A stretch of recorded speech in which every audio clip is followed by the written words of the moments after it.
secara garis besarnya diselenggarakan di setiap bulan Oktober. Jadi pertama di tahun 2016, kemudian 2018, 2020 itu online karena COVID ya, 2022 dan 2024 ini. Oh, 2 tahun sekali ya? Ya, 2 tahunan sekali. Gitu, terus kemudian programnya itu yang pasti pemutaran film, dan di sini filmnya itu kita khusus di film dokumenter aja. Karena memang kalau di Indonesia itu film dokumenter itu nggak banyak ya, cuman ada di Jogja itu FFP, kemudian di Denpasar, kemudian di Jakarta Archipel, dan yang satu itu di Aceh, tapi mereka festivalnya juga bukan dokumenter. Jadi secara basic itu yang festival di luar kampus itu ya 3, salah satunya di Solo ini. Di sini nanti Pak? Ya, untuk venue-nya nanti di sini ada 3 tempat pemutaran, nanti di depan yang outdoor ini untuk malam, jadi konsepnya nanti layar tancepan. Begitu. Terus yang siang itu di dalam, karena kan kita membutuhkan tempat yang gelap ya.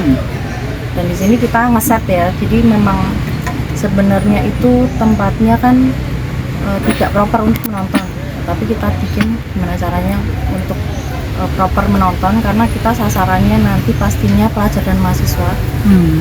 Kemudian juga umum, kalau di sini kan siapapun bisa masuk gitu, dan tidak sungkan untuk menonton gitu. Karena kemarin kita juga bikin roadshow, itu salah satunya di Gatsu itu yang biasanya untuk musikan.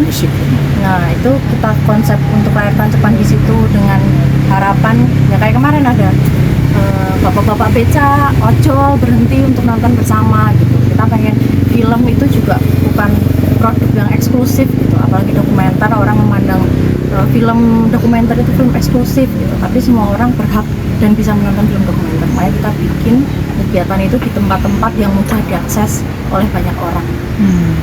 Itu acaranya 17 sampai 19 Oktober. 17-nya nanti dimulai malam, jadi malam ini nanti opening ceremony, ada wayang jemblung nanti sama film. Wayang jemblung? Ya. Di sini? Di sini. Pembukaannya wayang jemblung itu ya? Betul. Kemudian dilanjutkan film Golek Garwo itu dari dosen dosen CFA, Jogja Film Academy, itu juga pemenang Festival Film Indonesia tahun 2017. Jadi nanti filmnya akan kita putar di sini, terus beliaunya datang berdiskusi dan nanti jadi juri juga, karena kita ada program kompetisi, kompetisi untuk pelajar dan mahasiswa. Kompetisi dalam hal? Film dokumenter. Jadi kita membuka open call lah untuk film-film nanti yang akan diputar di sini. Gitu. Ada kompetisi, kita namanya tuh layar-layarnya itu makanan khas Solo. Jadi ada layar selat, layar liwet, layar tengkleng, layar brambang asem. Salah satunya juga untuk memperkenalkan, karena peserta kita itu kebanyakan masih dari luar Solo, dari luar kota. Bahkan pelajar kita tahun ini ada yang dari Ambon. Makanya mereka kesini juga biasanya kalau teman-teman, selat itu kayak gimana sih, liwet itu kayak gimana sih, aku mau coba dong, gimana cobanya. Salah satu cara kita juga memperkenalkan kuliner Solo melalui film. Jadi gitu. Film itu sama lah seperti makanan ya, menjadi energi buat tubuh kita. Kita berharapnya film dokumenter dan Solo Documentary Film Festival ini bisa menjadi energi tambahan juga untuk perfilman di Indonesia, menjadi bagian dari itu yang bisa dinikmati bersama-sama. Kurang lebih seperti itu. Untuk film-film yang masuk di tahun ini kurang lebih ada 100-an. Itu kita kurasi menjadi 4 layar. Ada 5 layar liwet itu pelajar, 5 layar selat itu mahasiswa, kemudian 3 itu layar Solo, jadi film-film dari Solo maupun filmmaker Solo. Terus yang umum itu ya secara umum ya, siapa saja yang bukan pelajar, bukan mahasiswa, yang memang filmmaker. Ini semua dokumenter ya? Semuanya dokumenter. Totalnya sedikit apa? Kalau untuk keseluruhan total itu ada setelah dekorasi kan? Iya. Setelah dekorasi. Setelah lolos. Yang lolos itu ada 18 film. Tapi yang kita putar nanti ada 33 film. Karena kita juga ada program, ada namanya Sodok Child. Jadi nanti yang datang itu anak-anak SD. Jadi kita nonton film dokumenter, ada teman-teman namanya Doku Kids, mereka bikin film tentang film ringan lah yang tentang keseharian anak-anak gitu.